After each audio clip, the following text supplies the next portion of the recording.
Hi, boys and girls. Happy Tuesday. I hope you're all ready for a great day of learning from home. So today for Read Loud, I chose this book, More-igami. Now this book is written by Dory Kleber and illustrated by G. Brian Carassis. So before we get started, I need you to make sure that you have something to write on and something to write with because we're going to do a couple of jots in the book. So take a look at the beginning, at the front of the book, and kind of just notice some things. So, pause the video here and I want you to make a really quick prediction about what you think the book's going to be about. So go ahead and make your little prediction and then we will start reading. What do you think the story is going to be about? What do you think might happen? What do you think the problem could be in the story? That'll be hard to guess. Okay, let's go ahead and begin.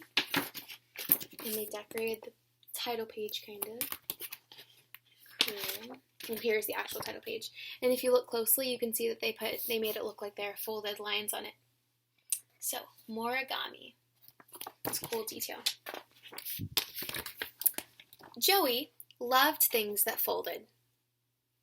Looks like a folded sandwich or taco. He collected old road maps. He played the accordion. He slept in a fold-away bed. All the things that fold. If you've never seen a fold-away bed, they usually attach to the wall, and then they can fold up to store them when you don't need them. One day, Sari Takimoto's mother came to school. She took a plain piece of paper. She folded it and flipped it and pulled it until it became... What do you think it'll become? A crane. There it is. Do you know how she turned a piece of paper into a crane? Do you know the name of that? Joey's eyes popped. His jaw dropped. Mrs. Takimoto called it origami. I want to make origami, Joey told her. Will you teach me? I can show you the folds, she said, but if you want to be an origami master, you'll need practice and patience. There they are. So she's going to show him how she did her origami, but she said he needs practice and patience. Have you ever tried origami? It does take a lot of practice and patience. You have to work on it a lot. Joey started that afternoon. He practiced on his notebook paper and on the construction paper from the art shelf. But even his simple shapes were crooked and crumpled. So he practiced on his homework. There he is practicing.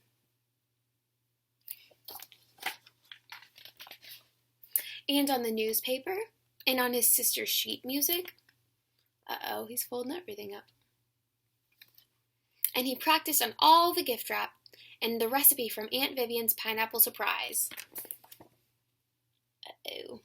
Do you see this being a problem? Uh-oh. And on the $38 in Mom's purse. This folding has to stop, said Mom. Joey drooped. How would he ever become an origami master without practice?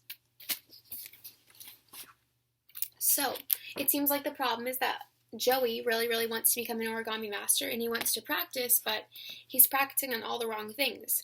So, what do you think Joey's going to do? What's your prediction?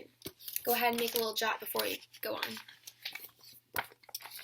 He went next door to Muy Mexicana. Fajitas always made him feel better. So he went to a restaurant nearby.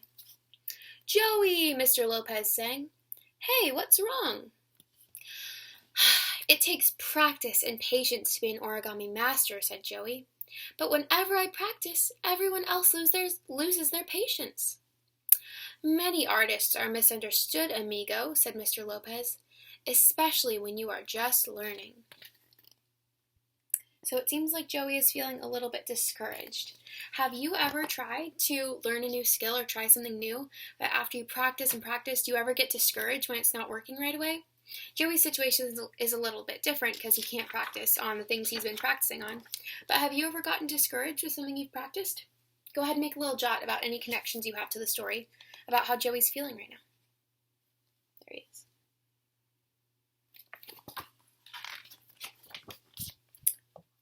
What's that? Mr. Lopez asked, pointing to Joey's napkin. "A pyramid," said Joey. "Sorry." There he is with his pyramid. "No, don't apologize," Mr. Lopez said. "I like it. It makes the table look fancy. Could you make more?" Joey grinned. "I could make 100. So there he is with his little pyramid. So do you see a solution coming? Looks like he's going to be folding up some napkins. So Joey folded and folded and folded until pyramids perched on every table in the restaurant. How do you think he felt when he got to do that? So each day after school, Joey went back to Muy Mexicana. He folded napkins into fans. He made candlesticks. And then he tried crowns. Some napkins toppled, others flopped, but Joey kept folding until they were perfect.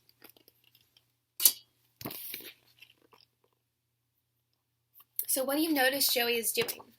Is he just giving up because he couldn't fold? Or is he trying harder and harder until he gets it? Finally, he was ready to try the most difficult fold of all. He took a crisp napkin. He folded. He flipped. He pulled. What do you think he's going to make? There he is. Hope you can see that okay. It worked! A crane! At last, he was an origami master. How do you think Joey feels right now that he's finally been able to make this crane that he was admiring?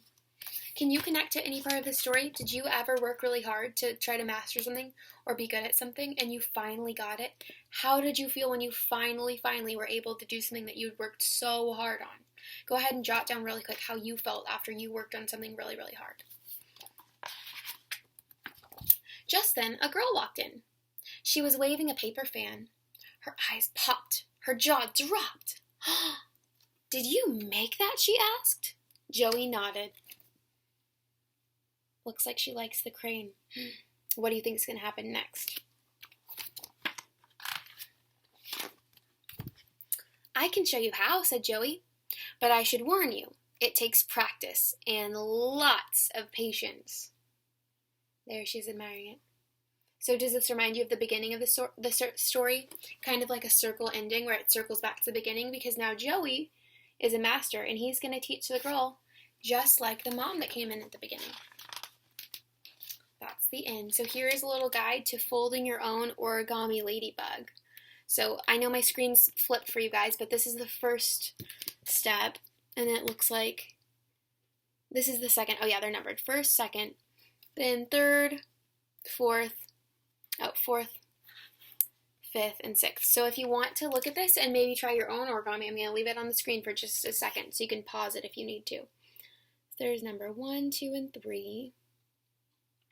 Then after you get done with that, here's number 4, 5, and number 6. Hopefully, oh, it's split. Oh, man, I'll have to take some pictures and upload them to Canvas so you guys can see this because it's flipped over. But I thought this book was really cool because Joey, he seems like he had a lot of time to work on something and he decided to become really good at a new skill. So since we've had a lot of time at home lately, I've been trying to explore new hobbies too and trying to go out and take my dog on walks and runs and trying to do some new crafting things.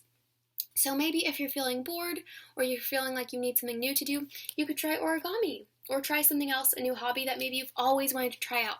Maybe you've always wanted to try coloring or painting or anything like that. And I hope this book inspires you to really try out your best and work hard to improve a skill and find something new that you love doing.